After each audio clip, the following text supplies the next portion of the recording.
l'expliquer, mais il y a un gars qui m'a mis dans les commentaires de la première vidéo, il m'a mis cette vidéo pour me dire ah regarde tiens je t'amène une preuve. Ok, je regarde ta preuve mec, mais d'abord je vais parler de quoi à quoi est utilisé. Donc on voit cette vidéo, cette fusée qui est lancée en 2014, hop elle monte, elle monte, elle monte, elle monte et puis elle se tape le dôme terrestre, hein, elle se tape le dôme terrestre et puis après elle redescend tranquille.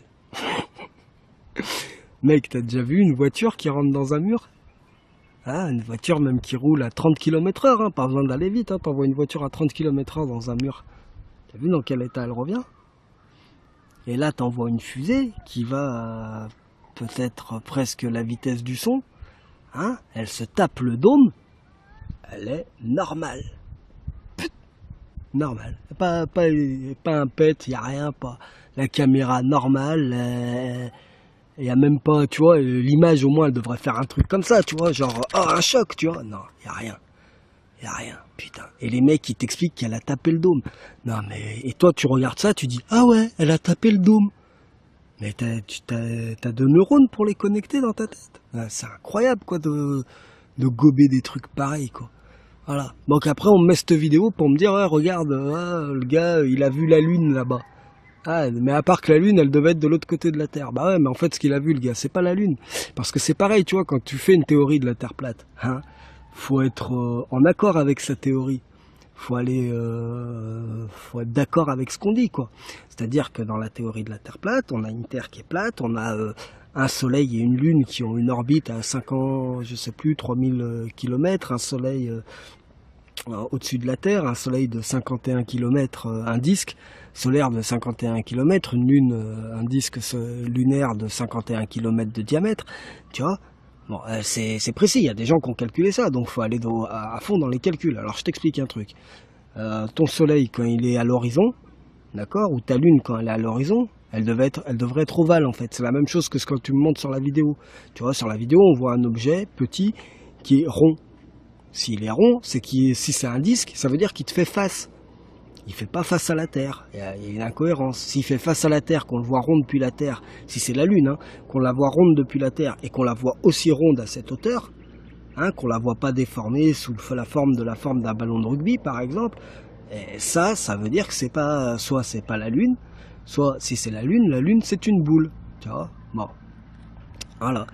Faut être cohérent en fait dans ses réflexions, tu vois, quand tu es là avec ta théorie du soleil qui ne disparaît pas sous l'horizon mais en fait qui devient plus visible à cause de la perspective, je veux bien te croire, vraiment je suis prêt à te croire, mais alors explique-moi pourquoi ton putain de soleil là, hein, il prend pas la forme d'un ballon de rugby, ce qui devrait être, en fait tu devrais voir un rond parfait que quand il est pile au-dessus de toi. Dès qu'il se décale un peu, tu devrais voir le rond se déformer et devenir une ellipse. Et puis quand il est à l'horizon, tu devrais te voir, un œil presque fermé, quoi. Voilà. Sinon, ça veut dire que c'est une boule. Et si c'est une boule, encore une fois, ben, ça démontre déjà ce que vous dites sur la théorie que c'est un disque lumineux. Mais en plus de ça, si c'est une boule, pourquoi la Terre ne serait pas une boule? Tu vois? Hein, donc voilà, faut être cohérent et puis faut aller au bout des choses. Tu vois, tu peux pas mettre une explication. Enfin, je veux dire, les gens, eux, ils s'en battent les couilles. Hein, les gens qui mettent ces vidéos, toutes ces vidéos, elles sont monétisées. Je veux dire, quand tu vois que la vidéo, elle a 240 000 vues ou 340 000 vues ou je sais pas combien, mon pote, t'imagines quoi. Même s'il gagne 10 centimes ou même 1 centime par vue, voilà quoi. Je veux dire, toutes ces vidéos, elles sont monétisées, c'est juste pour faire de l'argent. Et vous allez voir ça, ah ouais, ah non, elle a trop raison. Mais connard, fais marcher 2 neurones, tu les connectes entre eux, tu vois, et là, tu t'essayes de comprendre, tu vois. Si c'est un disque solaire, alors que là, il est où le soleil, tu vois, voilà. Donc là, tu vois le soleil, d'accord. Si c'est un disque solaire, mon pote, ça veut dire que tout à l'heure, quand je refilmerai et qu'il sera à l'horizon, d'accord, enfin à l'horizon là-bas, je sais plus où on est, je m'en bats les couilles, je m'oriente pas. Voilà quoi. Le disque il devrait être une ellipse. C'est de l'optique, tu vois, de la physique, c'est logique. Ça ne peut pas rester un disque tout le temps. Si c'est un disque tout le temps, ça veut dire que le disque il est toujours tourné vers toi. Donc ça veut dire que les autres ils devraient pas le voir différemment. Donc le disque n'est pas toujours tourné vers toi, c'est une boule. Il n'y a pas plus simple en fait pour t'expliquer ça. Tu comprends? Enfin, je sais pas si tu comprends, mais tu sais, mais je trouve ça incroyable, quoi. Et après, on me dit, ouais, argumente, t'es pas cohérent. On me dit ça dans les commentaires, mais putain, les mecs, faut vraiment réfléchir, quoi, à ce que vous dites. Bon, je continue, tu vois, quand alors dans ces 200 preuves, t'as le mec qui t'explique que l'Antarctique, hop, ça fait le tour. Donc, en gros, si on écoute, ça fait un mur de 126 000 km, quoi, hein, qui entoure la Terre plate. Un mur de 126 000 km, soit. Alors maintenant, il faut m'expliquer, parce que c'est vrai, ils citent des gens qui ont mis 3-4 ans, le capitaine Cook, pour en faire le tour, quoi. Dans des conditions, on ne sait pas, tu vois, je veux dire, il y a tempête, il y a auprès des pôles, les champs magnétiques qui sont perturbés parce qu'il y a le magnétisme terrestre, enfin, tu vois, je veux dire, il y a plein de choses pour se perdre. Alors, en sachant qu'en plus, dans l'hémisphère sud, l'étoile polaire est pas centrée comme l'étoile polaire, est moins bien centrée que l'étoile polaire de l'hémisphère nord. Donc forcément, la navigation peut être plus difficile, tu vois. Mais n'empêche que là, il y a un Russe, il y a pas longtemps, il a fait le tour en 102 jours. En 102 jours, ça fait à peu près du 50 km heure en continu, hein, de moyenne. Pour faire, et c'est sur une distance de 126 000 km. Hein. Ça veut dire qu'il a fait à peu près du 52 km/h de moyenne. Ok. Juste pour rappel, comme ça, le record du tour du monde de traversée en solitaire en monocoque, c'est à peu près 28 km/h, quoi. Voilà. Donc, dans des conditions, attention, hein, quand ils font ça, c'est le Vendée Globe, enfin, je veux dire, c'est pas les conditions arctiques, quoi. Je te dis pas que c'est des conditions faciles, mais c'est pas les conditions arctiques, tu vois. Donc, ce Russe, on l'a jamais vu faire le Vendée Globe.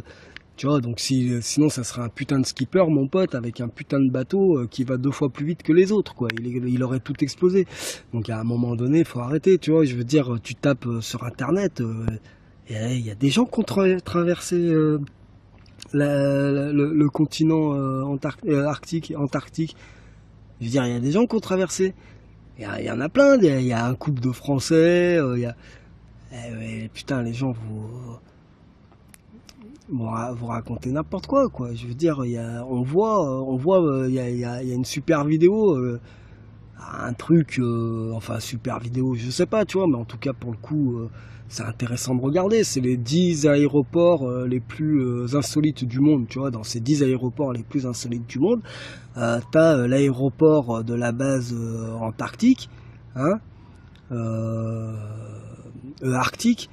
Enfin, je sais plus, tu vois, je me perds parce que ça me saoule tellement de devoir expliquer des trucs basiques, enfin, comme ça, là. Je veux dire, tu vas voir, tu vois, quand ils construisent la base, quoi.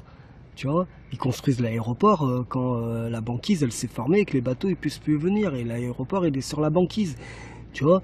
Et tu vois bien, quand ils construisent, le jour enfin voilà, quoi, tu vois les différences de jour, il y a plein de trucs à voir. Je veux dire, faut regarder des trucs, faut regarder plein d'autres choses, tu vois. Donc voilà. Est-ce que j'ai parlé de la précession des équinoxes? Je sais plus, mais je le répète, il y a la précession des équinoxes. Tous les 26 000 ans, le ciel il change. L'étoile polaire, elle change tous les 26 000 ans. Enfin, pas tous les 26 000 ans, mais au cours des 26 000 ans, il y a une douzaine ou une quinzaine d'étoiles qui se partagent le fait d'être l'étoile polaire. C'est pas tout le temps la même étoile polaire au fil. Non, ça c'est pas possible. Tu vois, parce que le ciel il se déplace suivant notre position dans la galaxie. Après l'argument que les Égyptiens ils croyaient que la Terre était plate, que c'est de la connerie tout ça. Je veux dire, la majorité des civilisations anciennes, elles savaient que la Terre elle était ronde. Hein, je veux dire, que ça soit les Zoulous, les Indiens Hopis, les Sumériens, les Aborigènes, tout le monde sait que la Terre elle est plate. Après, on t'explique de manière imagée comment elle gravite et que la Terre elle était ronde. On t'explique après de manière imagée comment elle gravite et qu'elle tient autour, hein, que par exemple elle est posée sur le dos d'une tortue, que enfin différentes choses, mais c'est des explications imagées. Mais quoi qu'il arrive, les gens ont très bien conscience de la cosmologie, de comment se déplacent les planètes, Je veux dire, les Sumériens, ils connaissaient l'existence de Mars, ils connaissaient l'existence et sur l'existence de Mars, ils ont parce qu'ils t'expliquent, tu vois, parce que leurs dieux, en fait, ils se sont fait la guerre dans l'espace, ouais, parce que les dieux sumériens, c'était des extraterrestres, tu vois, donc ils se sont fait la guerre dans l'espace, et puis, en fait, ils ont explosé la croûte, Mars est devenu inhabitable, ils habitaient aussi sur Mars à l'époque, et puis Mars est devenu inhabitable. C'est ce qu'ils te racontent, hein. Moi, je sais pas. Mais en tout cas, les mecs, ils savaient que la croûte terrestre, enfin la croûte martienne, elle avait été soufflée, quoi. Voilà, ça, ils étaient au courant. Ils étaient au courant de la connaissance de la ceinture d'astéroïdes, qui pour eux, les Sumériens, la ceinture d'astéroïdes, c'était une planète qui a été détruite dans la guerre de leur dieu, et c'est devenu la ceinture d'astéroïdes, avec les débris de la planète qui se sont mis sur l'orbite, voilà. Ils savaient ça. Alors on parle des Indiens aussi. Il dit les Indiens, ils croyaient que la Terre elle était plate. Je sais pas de quel Indien il parle, parce que les Indiens Hopis, la majorité des Amérindiens, les Incas, euh, je veux dire, ils croyaient que la Terre, tout le monde savait que la Terre, elle était ronde, qu'elle tournait. Ils connaissaient, je veux dire, le calendrier Maya, mec. Le calendrier Maya, il reprend toutes les phases scientifiques qui ont été définies. Il les reprend de la création des étoiles, comment les étoiles elles ont été créées, hop, après, enfin le Big Bang, la création des étoiles, tout ça c'est expliqué en fait dans des textes, mais qui sont anciens, mon pote. T'imagines même pas, quoi. Je veux dire, quand je vois parler sinon les autres Indiens, c'est quoi? C'est les hindous. Mais mon pote, faut lire les textes, les Védas, quoi. Tu vois, tu prends les Védas, tu lis les Védas, et puis tu lis la mythologie hindoue, le jaïnisme, enfin les guerres, eux ils te parlent carrément de guerre nucléaire, quoi, tu vois. Je veux dire, tu lis ce bouquin, c'est Star Wars, tu vois, écrit il y a 4000 ou 5000 ans, quoi, tu vois. Donc à un moment donné, voilà, tu vois, faut avoir un peu de connaissances, quoi. C'est sûr que si t'es ignorant, on te sort deux trois trucs. Ah ouais, on ne devrait pas voir ce machin. Ah, on ne devrait pas voir la Corse depuis Nice, mais on la voit. Ah ouais, mais on la voit combien de fois dans l'année? Hein? La majorité du temps, on la voit pas. Même par temps clair, en plein été, tu la verras pas. Tu la verras en hiver, dans des conditions bien spéciales, parce que il y a quelque chose qui s'appelle la réfraction, tu vois. Parce que voilà. Parce que le rayon, il est changé, tu vois. Par exemple, je sais pas comment t'expliquer, tu vois. Mais là, un rayon lumineux, suivant son endroit, il est modifié, tu vois. Et puis le rayon lumineux aussi, il est influencé par la gravité. Par exemple, je t'explique que donc il y a une micro courbure, et c'est normal que même tu vois un peu plus loin que l'horizon normal, tu vois. Et après, tu le vois, par exemple, tu verras plus souvent le Canigou depuis Marseille que la Corse depuis Nice. Tu vois, parce que il y a moins de courbure de terre pour remonter l'image. Donc il y a plus souvent des conditions qui permettent aux rayons d'être visibles. Tu vois. Donc voilà, donc moi j'habitais à Lyon, je veux dire que toute mon enfance, souvent je voyais les Alpes, je voyais le Mont Blanc de mon immeuble, quoi. Après, quand j'étais au sol, je voyais pas le Mont Blanc. Même dans la campagne autour de Lyon, t'es posé au sol, tu vois pas le Mont Blanc. Faut être en hauteur, tu vois, pour voir. Tu sais, faut t'élever, ça agrandit ton champ de vision. Donc voilà. Donc tout ça, c'est des trucs. Je sais pas comment vous réfléchissez, les mecs, tu vois. Des preuves. On en amène des preuves, mais en fait, on en voit pas, quoi. Tu vois, je veux dire, toutes vos preuves, elles valent rien, quoi. Et puis la plupart du temps, on n'explique pas, tu vois, il n'y a pas de gravité, donc explique-moi comment les choses elles tombent, tu vois. Regarde, tiens, je sors un briquet de ma poche, hein, et puis on va faire une expérience toute simple, tu vois. Je sors un briquet de ma poche, tu vois, le briquet il est là, hein, hop, il tombe. Attends, hop, je sais pas, bon, tu vois, comment on appelle ça? Fini. On n'aura plus besoin de parler de gravité evermore. C'est fini. C'est fini.